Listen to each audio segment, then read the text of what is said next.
Տիկին Տոնոյան, ես վերջին օրերին քննարկվող մի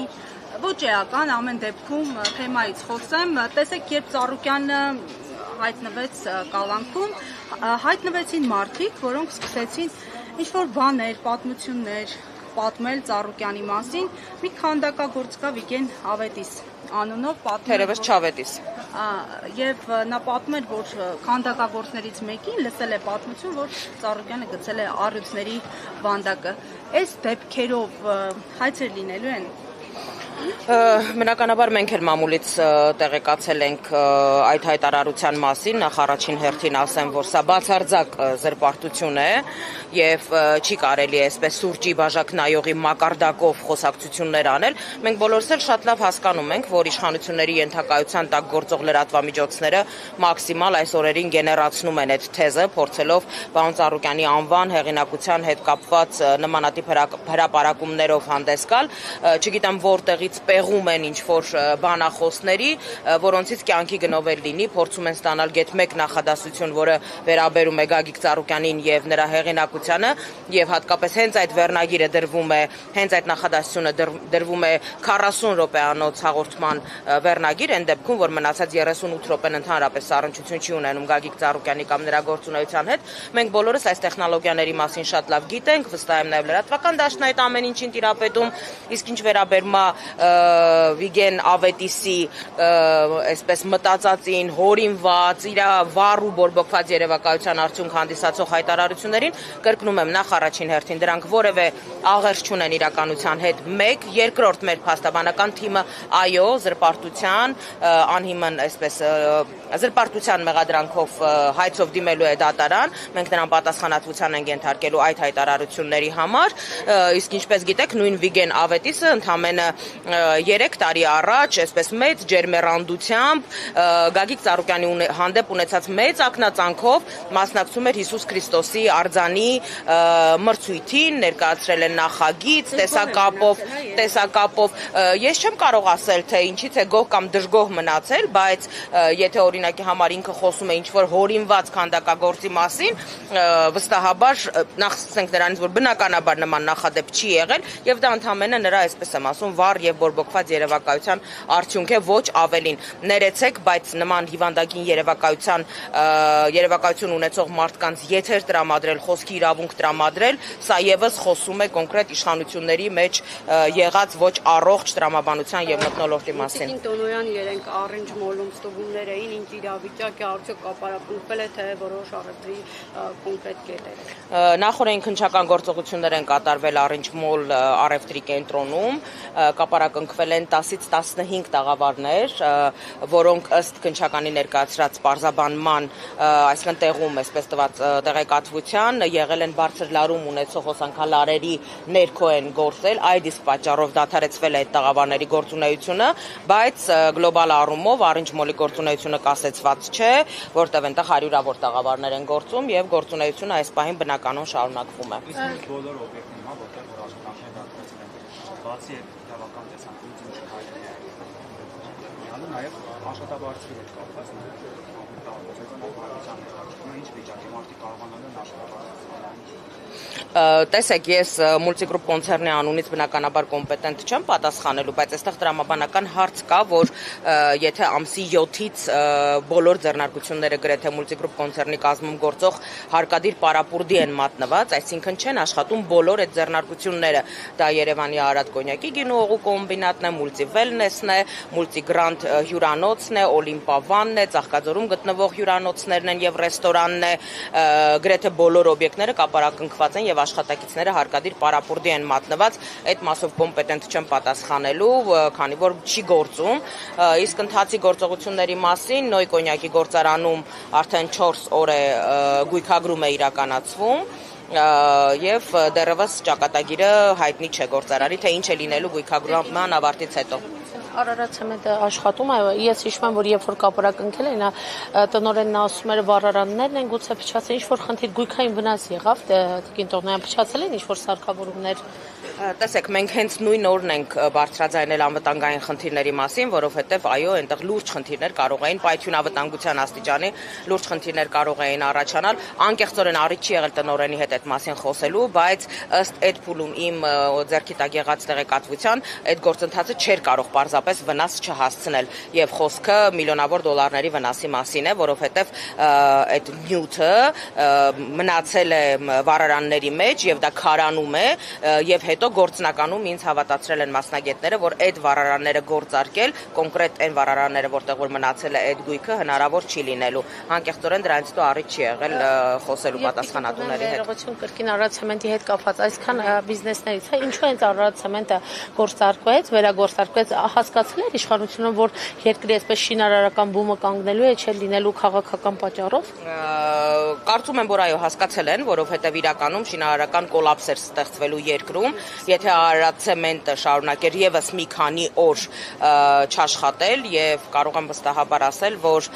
նաեւ Երևանի Արարատ կոնյակի գինու օղու կոմբինատի չվերագործարկման պայմաններում առաջանալու են լրջագույն խնդիրներ, խոսքը մասնավորապես վերաբերում է խաղողի մթերման գործընթացին։ Մենք գիտենք, որ հազարավոր խաղողագործներ կան, որոնցից յուրաքանչյուր տարի պայմանագրի համաձայն Երևանի Արարատ կոնյակի գինու օղու կոմբինատը խաղող է մթերում, խոսքը մի քանի հազար խաղողագործների մասին է, Արմավիրի եւ Արարատի մարզում գործող, այսինքն այս մասով եւս լրջագույն խնդիրներ կարող են առաջանալ, եթե կոնյակի գործարանը չվերագործարկվի։ Նարեկ Ծառուկյանը պարբերաբար քաղաքացիների տարբեր խմբերի հետ բարձրանում էր այն հատված, որտեղ Հիսուս Քրիստոսի արձանն է կառուցվելու։ Այս պահին դուք ունեք տեղեկատվություն, աշխատանքներ այնտեղ շարունակվում են, տարվում են, թե այդտեղ եւս խնդիրներ են առաջացնելու, ուսումնասիրություններ եղել են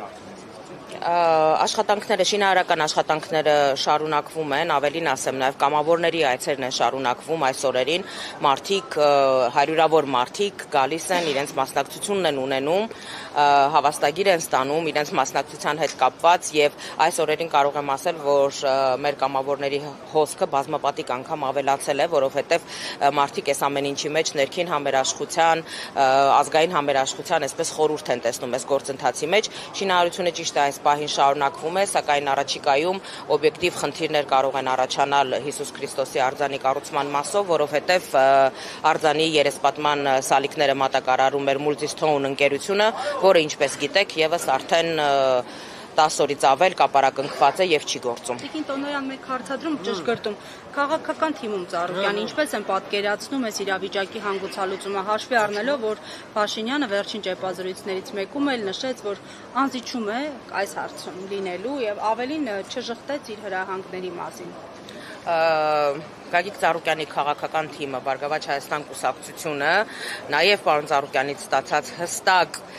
այսպես հանձնարարություն, ցուցում, առաջադրանքի համաձայն շարունակում է իր բնականon գործունեությունը, թիմը կուր է, թիմը ամուր է, բնականաբար առաջին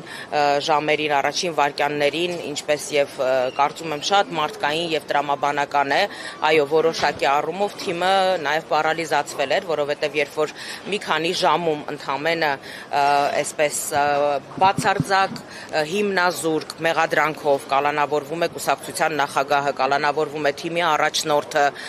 պարալիզացվում են Multigroup կոնցեռնի կազմում գտնվող տասնյակ ընկերությունների այսպես գործունեությունը, հազարավոր մարդիկ մի վայրկյանում մնում են գործազուրկ, բնական է, որ այս ամեն ինչը կարող է այսպես որոշակի առումով սասանել, մարդկային առումով եմ ասում, այսպես ինքնակազմակերպվելու, ինքնադրսևորվելու մասով, բայց Փառք Աստծո եւ բարեբախտաբար մեր թիմում, մեր թիմի շարքերում, մեր անդամների կողմից յուրաքանչյուր վայրկյան մենք լսում ենք, տեսնում ենք այդ պատրաստակամությունը միասնական թիմային պայքարելու եւ արդարության հասնելու, իսկ այս դեպքում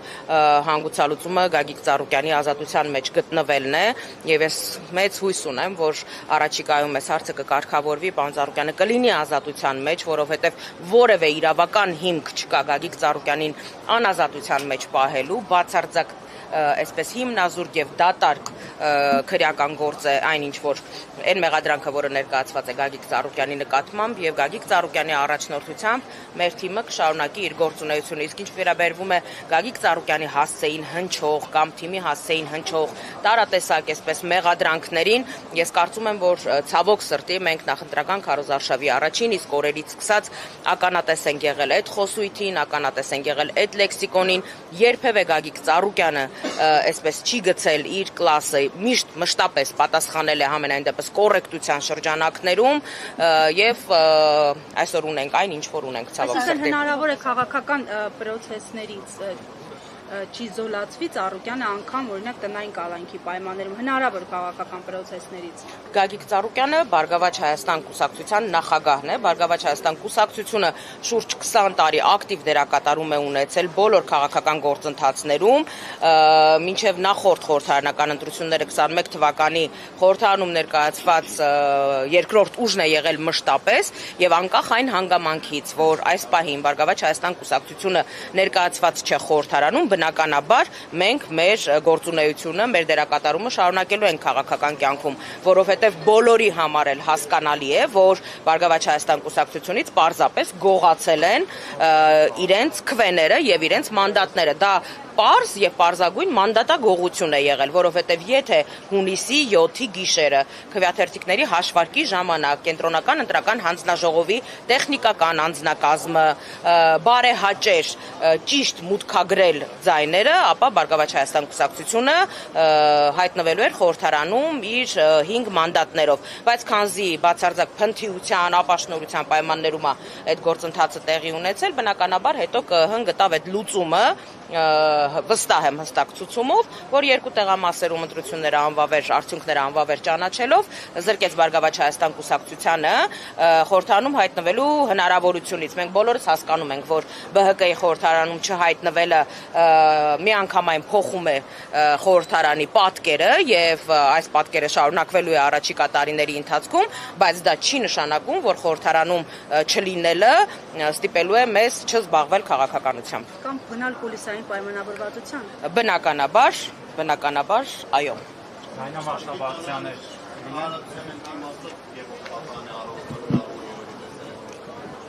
Բնականաբար տեսել եմ, մեզ համար զարմանալի չի այդ հայտարարությունը, գործընթացները հենց դրան էլ տանում էին, բայց մենք ապրում ենք այսպես ժողովրդավարության բաստեոն հռչակված, երկրում կան իրավական գործընթացներ, մեկ վայրկյանում կամ մուրճի մեկ հարվածով, այսպես հնարավոր չի գործընթացները կյանքի կոչել իրականացնել, փաստաբանների խումբը աշխատում է, ես պարզապես ուզում եմ հիշեցնել նույն հեղափոխության օրերին Նիկոլ Փաշինյանի այն հայտարարությունները, երբ որ տարբեր ձեռնարկությունների աշխատակիցների ինքը կոչ էր անում ակտիվորեն մասնակցել ցույցերին, միտինգներին, հեղափոխությանը եւ այլն, եւ հիմա առավել քան տարօրինակ է իշխանությունների ворթեգրած այս քաղաքականությունը, երբ հնարավոր եւ անհնարին բոլոր առիթներով կոնկրետ սպառնում են մուլտիգրուպ կոնցեռնի կազմում գործող ընկերությունների աշխատակիցներին բարձրաձայնել իրենց բողոքի ձայնը, իրենց աշխատանքը պահպանելու կամ տիրող անարդարությունների կամ տեղի ունեցող անարդար գործընթացների հետ կապված։ Կարծում եմ այստեղ արդեն պատկերը առավել քան ակնհայտ է, որ ժողովրդավարությունը ընդամենը միֆ է գործող իշխանությունների համար։ Գործընթացը ընթացքի մեջ է, կարծում եմ փաստաբանները ավելի լավ իրավական մանրամասները ձեզ կասեն, այդ մասով չեմ տիրապետում, ցավոք։ Միջոց է կիրառվել, թե դատարանը վճիռ է կայացրել, վճիռ այսքան շուտ եղավ։